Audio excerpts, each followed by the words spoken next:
Il y a un paradoxe que la plupart des gens ne remarquent pas. Plus on possède de choses censées faciliter la vie quotidienne, plus le quotidien semble compliqué. Plus on achète de rangements, plus il y a de choses à ranger. Plus on accumule de produits de nettoyage, plus la maison semble difficile à garder propre. C'est comme si chaque solution apportait avec elle un nouveau problème, sans que l'on comprenne pourquoi le cycle ne s'arrête jamais. Les foyers japonais ont compris ce paradoxe depuis longtemps. Et leur réponse est à contre-courant de tout ce que l'on entend habituellement. Au lieu d'ajouter pour résoudre, ils retirent. Au lieu de compliquer pour organiser, ils simplifient. Et le résultat est un intérieur qui semble s'entretenir tout seul, comme par magie. Mais il n'y a aucune magie. Il y a une logique inversée qui, une fois comprise, change profondément votre rapport à votre espace. Dans cette vidéo, je vous présente 10 virages de pensée qui semblent contradictoires au premier abord, mais qui sont en réalité les clés d'un intérieur véritablement impeccable. Virage 1. Plus vous avez de meubles de rangement, plus vous avez de désordre. C'est l'un des paradoxes les plus frappants. On achète une commode supplémentaire parce que le placard déborde. On installe des étagères parce qu'il n'y a plus de place. On ajoute des boîtes, des paniers, des organisateurs. Et pourtant, 6 mois plus tard, tout est à nouveau plein. Le problème n'a pas diminué. Il s'est agrandi. Parce que chaque nouvel espace de rangement est une invitation à accumuler davantage. Au lieu de se demander pourquoi le placard déborde, on a simplement offert au désordre un nouveau territoire à coloniser. La logique japonaise renverse cette approche. Au lieu d'ajouter du rangement, on réduit ce qu'il y a à ranger. Quand les objets sont moins nombreux, les meubles existants suffisent largement. Et quand les meubles suffisent, il n'y a rien à ajouter. L'espace reste ouvert. Le sol reste libre. La pièce garde ses proportions. Ce premier virage est fondamental. Il remet en question le réflexe le plus courant face au désordre. Il ouvre la porte à tous les autres. Moins d'accumulation, moins de meubles nécessaires. Plus de clarté visuelle et plus d'espace de vie réel. Virage 2. Plus vous avez de choix le matin, moins vous avez d'énergie. Un placard rempli de vêtements semble être un avantage. Plus de choix, plus de possibilités, plus de liberté. Mais la réalité est exactement inverse. Chaque matin, face à un placard surchargé, votre cerveau doit trier, comparer, décider. Et cette dépense d'énergie mentale, invisible mais réelle, vous laisse plus fatigué avant même d'avoir commencé votre journée. Les foyers japonais réduisent les choix pour préserver l'énergie. Une garde-robe réduite à l'essentiel ne limite pas la personne. Elle la libère. La main se tend, prend ce qui convient, et le matin commence sans hésitation. Ce qui reste dans le placard est porté régulièrement. Rien ne dort au fond. Rien ne crée de culpabilité. Chaque vêtement a un rôle actif. Ce virage est particulièrement puissant pour les personnes qui sentent que leur journée commence déjà dans la fatigue. Parfois, la fatigue ne vient pas du corps. Elle vient des décisions que l'on prend avant même de quitter la maison.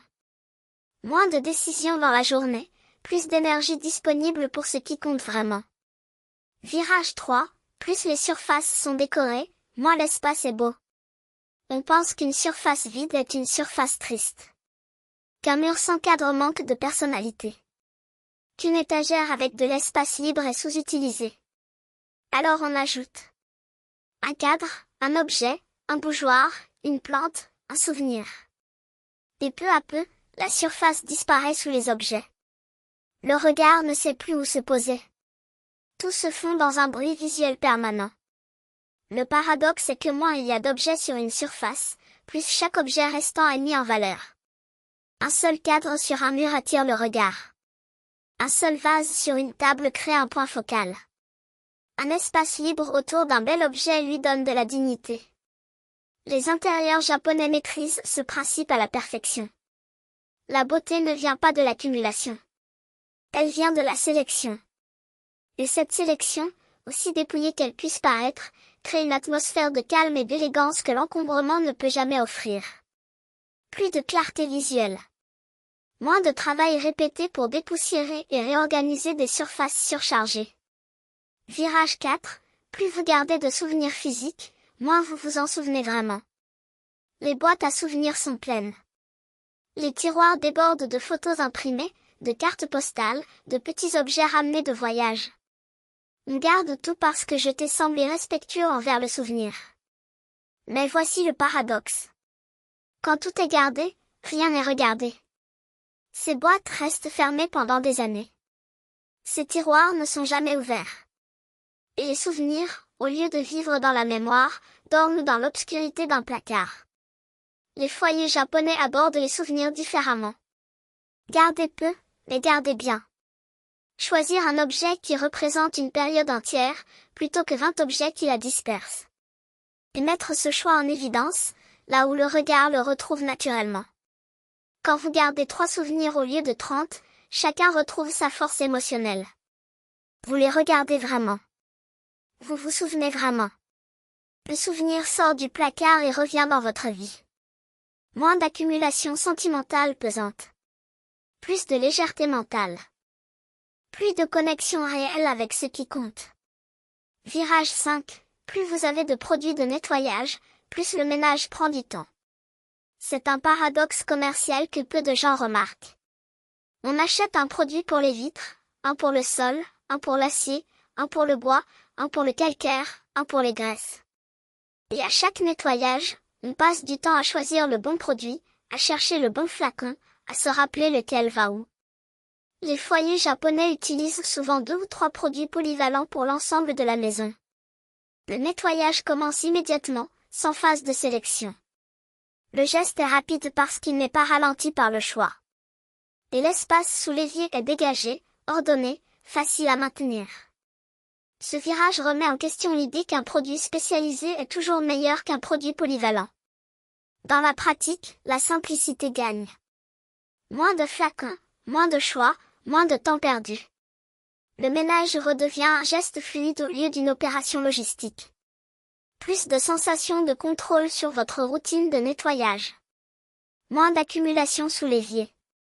Si cette vidéo vous a fait penser différemment à quelque chose, dites-moi dans les commentaires quel a été ce déclic. Ça me fait vraiment plaisir de le savoir. Virage 6. Plus vous achetez de rangements alimentaires, plus vous gaspillez. Des boîtes hermétiques de toute taille. Des bocaux transparents. Des sachets réutilisables. On les achète pour mieux conserver, pour mieux organiser, pour mieux voir. Mais paradoxalement, plus on a de contenants, plus on a tendance à stocker. Et plus on stocke, plus on oublie ce qui est au fond. Les aliments perdent leur fraîcheur. Les dates passent. Le gaspillage augmente en même temps que la collection de rangement. L'approche japonaise préfère un stock limité et visible. Peu de contenants, peu de stock, mais une rotation constante. Ce qui entre est utilisé rapidement. Ce qui est visible est consommé avant d'être remplacé. Et le placard alimentaire ne devient jamais un cimetière de produits oubliés. Ce virage montre que la solution n'est pas toujours dans l'ajout d'outils. Parfois, c'est la réduction du volume à gérer qui résout le problème. Moins d'accumulation alimentaire cachée. Plus d'autonomie dans la gestion de vos provisions. Moins de travail répété pour trier et jeter des produits périmés. Virage 7. Plus vous avez de vêtements de rechange, plus vous repoussez la lessive. Avoir beaucoup de vêtements semble pratique. On peut attendre plus longtemps entre 2 lessives. On a toujours quelque chose de propre à porter. Mais le paradoxe est que cette abondance crée un cycle de retard. La lessive est repoussée. Le panier de linge sale grossit. Et quand il faut enfin s'y mettre, ce sont 3 ou 4 machines au lieu d'une seule. Le rangement qui suit est massif, décourageant, et souvent incomplet. Les foyers japonais fonctionnent avec moins de vêtements et de lessives plus fréquentes mais plus petites. Une machine lavée, séchée, pliée et rangée le même jour. Pas d'accumulation. Pas de montagne de linge. Le cycle est court, léger, gérable. Et le placard reste toujours à jour. Ce virage demande un ajustement. Accepter d'avoir moins et de laver plus souvent. Mais le résultat est un quotidien textile beaucoup plus simple et beaucoup moins stressant.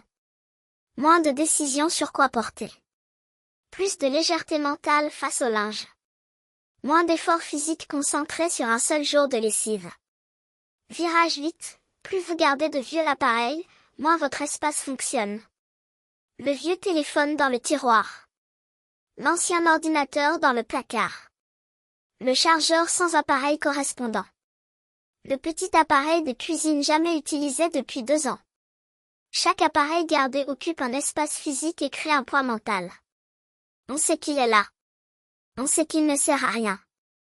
Mais on ne s'en sépare pas parce qu'il a coûté de l'argent ou parce qu'on se dit qu'il pourrait resservir un jour.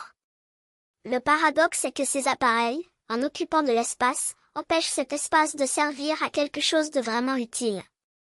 Un tiroir occupé par de vieux câbles ne peut pas accueillir ce dont vous avez besoin maintenant. Un placard rempli d'appareils obsolètes ne peut pas stocker ce qui sert vraiment. Les foyers japonais libèrent ces espaces sans hésitation. Ce qui n'a pas d'usage actuel n'a pas de place dans la maison. Et l'espace récupéré retrouve immédiatement une fonction utile. Plus de clarté visuelle dans les espaces de rangement. Plus de sensation de contrôle sur ce qui occupe votre maison. Virage 9, plus vous remettez le tri à plus tard, plus le tri sera difficile. On se dit qu'on triera quand on aura le temps. Quand les enfants seront partis. Quand on sera en vacances. Quand la motivation sera là. Mais plus le temps passe, plus les objets s'accumulent, et plus le tri devient un projet monumental qui décourage avant même de commencer. Le paradoxe est que la meilleure façon de ne jamais avoir besoin d'un grand tri est de trier un peu chaque jour. Un tiroir par semaine. Un sac d'objets par mois. Ce rythme léger empêche l'accumulation de devenir ingérable. Il transforme le tri d'un événement stressant en un geste naturel du quotidien. Les foyers japonais ne font pas de grands tri parce qu'ils n'en ont pas besoin. L'accumulation n'a jamais l'occasion de s'installer. Et cette prévention continue est infiniment plus douce que le traitement massif que l'on repousse indéfiniment. Moins d'accumulation progressive. Plus d'autonomie dans la gestion de votre espace. Moins de décisions massives et épuisantes. Virage 10, plus vous cherchez la maison parfaite, moins vous profitez de la vôtre. Le dernier paradoxe est peut-être le plus important. On regarde des images d'intérieur parfait. On compare. On rêve de surfaces immaculées et de symétries impeccables. Et cette recherche constante de perfection nous empêche de voir ce qui est déjà bien dans notre propre maison. La perfection n'existe pas. Et la poursuivre crée une insatisfaction permanente qui rend l'espace invivable, non pas parce qu'il est en désordre, mais parce qu'on ne le trouve jamais assez bien. La philosophie japonaise ne cherche pas la perfection. Elle cherche la justesse. Ce qui est à sa place, ni plus ni moins. Ce qui sert, et rien d'autre. Ce qui apporte du calme, sans chercher à impressionner. Quand vous acceptez que votre maison n'a pas besoin d'être parfaite pour être agréable, quelque chose se libère en vous. Le regard devient plus doux. L'espace devient plus accueillant. Et chaque petit geste d'amélioration redevient une source de satisfaction au lieu d'être un rappel de tout ce qui manque encore. Plus de légèreté mentale. Plus de gratitude envers ce que vous avez déjà. Les paradoxes que nous avons traversés ensemble dans cette vidéo ne demandent pas de tout changer. Ils demandent simplement de regarder les choses autrement. De remettre en question les réflexes qui semblent logiques mais qui produisent le contraire de ce que l'on espère. Un seul de ces virages, intégrés dans votre quotidien, peut suffire à transformer votre relation avec votre intérieur. Pas du jour au lendemain. Mais doucement, avec cette satisfaction tranquille de savoir que l'on avance dans la bonne direction. Si cette manière de penser vous a touché, je vous invite à rester avec nous. Abonnez-vous et activez les notifications pour que l'on continue ensemble à explorer ces idées qui changent la manière dont on vit chez soi.